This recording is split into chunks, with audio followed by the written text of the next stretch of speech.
할렐루야. 사랑하는 대강의 가족 여러분, 오늘 하루도 하나님의 말씀과 동행하는 삶이 되길 소망합니다.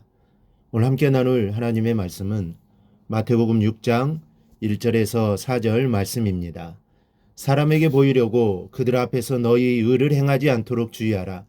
그리하지 아니하면 하늘에 계신 너희 아버지께 상을 받지 못하느니라. 그러므로 구제할 때에 외식하는 자가 사람에게서 영광을 받으려고 회당과 거리에서 하는 것 같이 너희 앞에 나팔을 불지 말라. 진실로 너희에게 이르노니 그들은 자기 상을 이미 받았느니라. 너는 구제할 때에 오른손이 하는 것을 왼손이 모르게 하여 내 구제함을 은밀하게 하라. 은밀한 중에 보시는 너희 아버지께서 갚으시리라. 아멘.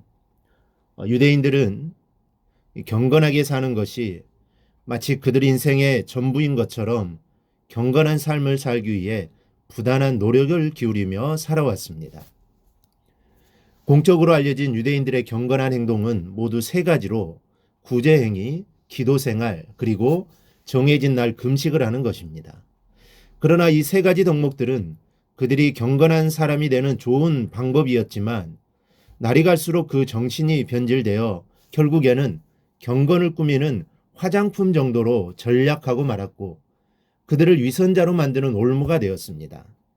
이런 상황에서 예수님께서는 그들의 위선을 드러내며 참된 경건 생활이 어떠해야 하는지를 가르쳐 주셨는데 특별히 구제를 예를 들어 말씀하셨습니다.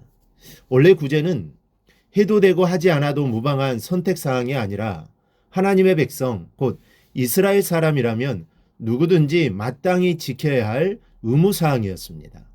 선행은 기도나 금식과 마찬가지로 순수하게 자발적인 것이라기보다는 하나님의 뜻을 행하고자 하는 자에게는 누구에게나 요구되는 의무사항이었다는 말씀입니다. 따라서 자선이나 구제는 남에게 보이려고 하면 안 되는 일이었습니다.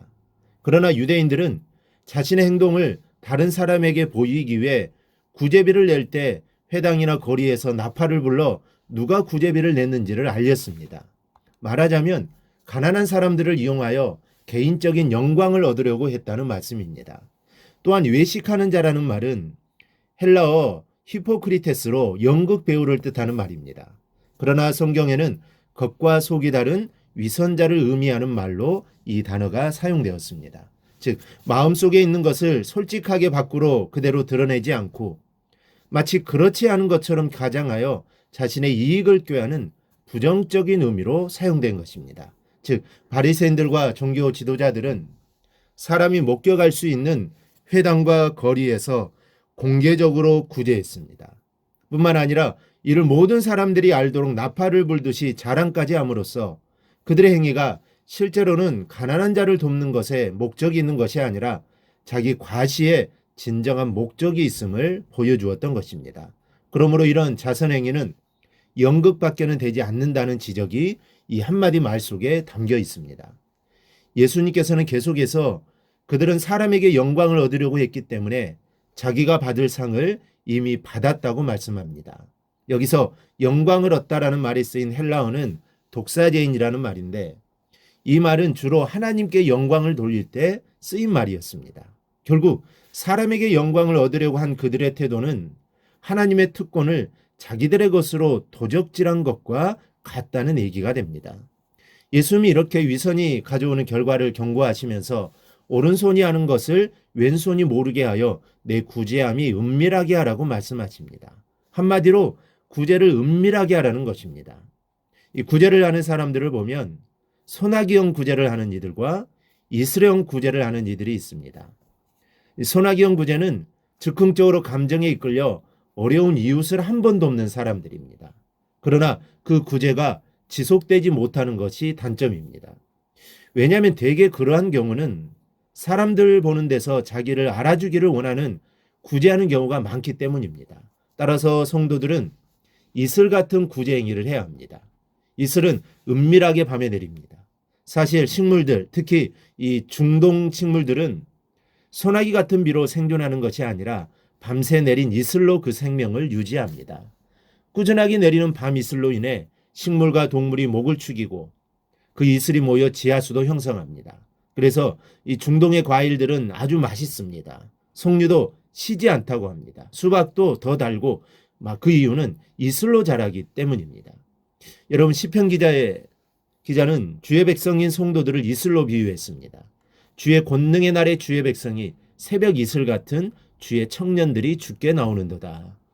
이슬처럼 비록 적은 것이지만 꾸준히 그리고 은밀하게 불효한 이웃을 구제하는 성도가 진정한 구제를 하는 성도입니다. 여러분, 우리는 하나님의 은혜의 이슬입니다. 이 사실을 기억하고 적은 것이지만 지속적으로 이웃을 구제하는 참된 구제자들이 될 수 있기를 바랍니다. 그리고 그렇게 은밀하게 선행을 하면 하나님께서 그 선행을 갚아주실 것이라고 하십니다. 먼저 하나님은 물질의 축복으로 보상하십니다. 가난하고 곤란한 자들을 보살피는 일은 하나님께서 하시는 일입니다. 그런데 그 일을 성도가 행했으니 하나님이 빚을 지신 셈이 됩니다. 그래서 하나님은 이자를 넉넉하게 붙여 더욱 구제할 물질을 풍성히 허락해 주시는 것입니다. 다음은 하나님의 기적적인 은혜를 입습니다. 사도행전 9장을 보면 도르가라는 구제를 많이 행해 온 성도가 등장합니다. 그런데 그가 죽어버리고 만 것입니다. 하나님은 그와 같이 유익한 성도가 속히 죽는 것을 원치 않으셨습니다. 그래서 베드로를 통해 다시 살려내시는 은혜를 베푸신 것입니다. 마지막으로 영생의 복을 얻습니다. 마태복음 25장을 보면 종말의 심판과 관련하여 양과 염소의 비유가 나옵니다.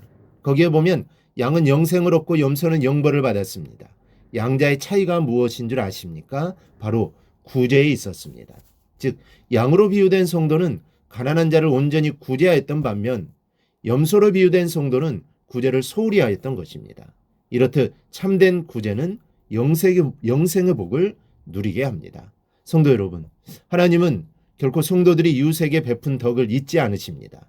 하나님은 그들에게 놀라운 은혜와 몇십 배의 열매로 되돌려 주십니다. 이 원리를 기억하고 변함없이 이웃을 구제하여 오늘 축복의 씨앗을 심는 지혜로운 성도들이 되시기를 주님의 이름으로 축원합니다. 오늘 묵상한 말씀을 굳게 잡고 삶으로 실천하며 살아내는 대강의 모든 성도들이 되기를 축복합니다.